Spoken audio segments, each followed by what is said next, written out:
ശബരിമല വിഷയത്തിലെ BJP മുന്നേറ്റത്തെ തടയിടാനായി UDF ആവിഷ്കരിച്ച പദ്ധതി പാളുന്നു. കാരണം ഇന്നലെ ഹൈക്കോടതി നിരോധനാജ്ഞ തുടരാമെന്ന് വ്യക്തമാക്കി. ഇതിൻ്റെ അടിസ്ഥാനത്തിൽ നിയമസഭയിൽ UDF വലിയൊരു പ്രതിഷേധത്തിനാണ് ഇന്നലെ പാർലമെന്ററി പാർട്ടി യോഗം കൂടി തീരുമാനിച്ചത്. എന്നാൽ ഹൈക്കോടതിയുടെ വിധി അവർക്ക് തിരിച്ചടിയായിരിക്കുകയാണ്. നിരോധനാജ്ഞ അവിടെ നിലനിൽക്കണം എന്നാണ് ഹൈക്കോടതി ഇന്നലെ ഉത്തരവിട്ടത്. അതേസമയം ഇന്നലെ പാർലമെന്ററി പാർട്ടി യോഗത്തിൽ UDF തീരുമാനിച്ചത് നിരോധനാജ്ഞ എത്രയും വേഗം പിൻവലിക്കണം, അത് പിൻവലിപ്പിക്കുന്നത് വരെ സർക്കാരിനെ പ്രതിരോധത്തിലാക്കണം എന്നുള്ള തീരുമാനമായിരുന്നു പാർലമെന്ററി പാർട്ടി യോഗത്തിലെടുത്തത്. അതിൻ്റെ അടിസ്ഥാനത്തിൽ ഇന്ന് രാവിലെ 9 മണിക്ക് സഭ ചേർന്നപ്പോൾ തന്നെ UDF അംഗങ്ങൾ പ്രതിഷേധവുമായി വന്നു. സ്പീക്കറിൻ്റെ ഡയസിന് അടുത്ത് പ്ലക്കാർഡുകളും ഒപ്പം ബാനറുകളും പിടിച്ചെത്തിയ UDF അംഗങ്ങൾ ശബരിമലയിലെ നിയന്ത്രണങ്ങൾ നീക്കണമെന്ന് ആവശ്യപ്പെട്ടു. അപ്പോൾ സ്പീക്കർ പറഞ്ഞത്, ചോദ്യോത്തരവേള സമയത്തായിരുന്നു അത്, സ്പീക്കർ പറഞ്ഞത് നിങ്ങളുടെ ചോദ്യത്തിന് മുഖ്യമന്ത്രി മറുപടി പറയുകയാണ്, അതെന്ത് സദാചാരമാണ്, അല്ലെങ്കിൽ അതെന്ത് ന്യായമാണ്, നിങ്ങൾ തന്നെ ചോദ്യം ചോദിച്ചിട്ട് ആ ചോദ്യത്തിന് ഉത്തരം കേൾക്കാനുള്ള സന്മനസ് നിങ്ങൾ കാണിക്കൂ എന്ന സാമാന്യ മര്യാദയെങ്കിലും നിങ്ങൾ കാണിക്കുക എന്നാണ് സ്പീക്കർ പറഞ്ഞത്. പക്ഷേ പ്രതിപക്ഷ അംഗങ്ങൾ അതിന് തയ്യാറായില്ല. മാത്രമല്ല അവരുടെ പ്രതിഷേധം തുടരുകയും ചെയ്തു.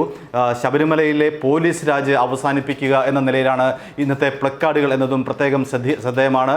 നിരോധനാജ്ഞ പിൻവലിക്കണം എന്നുള്ള ആവശ്യം ഉയർത്തിയിട്ടില്ല. പകരം ശബരിമലയിലെ പോലീസ് രാജ് അവസാനിപ്പിക്കുക എന്നതാണ്. ഏതായാലും UDF ഇപ്പോൾ നടത്തുന്ന ഒരു സമരം എന്ന് പറയുന്നത് ഒരു സേഫ് സോണിലെ സമരമാണ്. കാരണം BJP നടത്തിയതുപോലെ തെരുവിലിറങ്ങിയുള്ള സമരത്തിന് അല്ല UDF ഇപ്പോൾ തുനിയുന്നത് എന്നുള്ളത് പ്രത്യേകം ശ്രദ്ധേയമാണ്. സഭയ്ക്കുള്ളിലെ സമരമാണ്. അതുകൊണ്ട് തന്നെ പോലീസ് നടപടികൾ ഉണ്ടാവില്ല. അവർക്ക് അത്തരം കാര്യങ്ങളിൽ ഭയം വേണ്ട. നിരവധി BJP പ്രവർത്തകരും നേതാക്കളും ശബരിമല സമരത്തെ തുടർന്ന് പോലീസ് നടപടി നേരിട്ടിരുന്നു.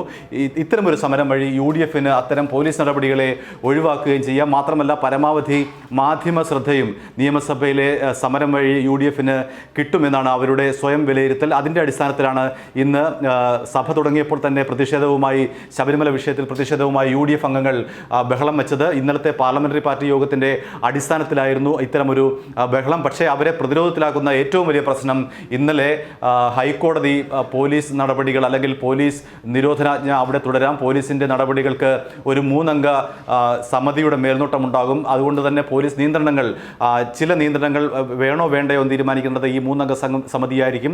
പോലീസിൻ്റെ നിരോധനാജ്ഞ തുടരാമെന്നാണ് ഇന്നലെ ഹൈക്കോടതി ഉത്തരവ്.